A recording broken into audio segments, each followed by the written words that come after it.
Tired of RSI giving you fake signals that get you stopped out? Here's the fix. This is the RSI MA Indicator, and it fixes RSI's biggest weakness: noise.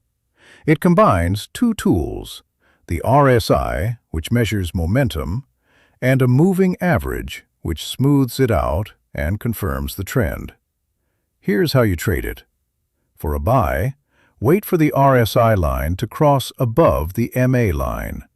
Make sure RSI is below 70, so it's not already overbought. And confirm price is making higher highs and higher lows. For a sell, wait for the RSI line to cross below the MA line. Make sure RSI is above 30, so it's not oversold.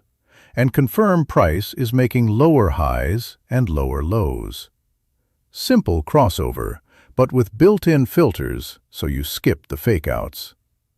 Don't trade the crossover alone. Always wait for that price confirmation, the higher highs or lower lows. That one extra step cuts out most false signals and keeps your risk in check. Clearer entries, fewer fake signals. One simple crossover to watch. Head to Forex MT4 Indicators.com to download this indicator and more free MT4 tools and templates.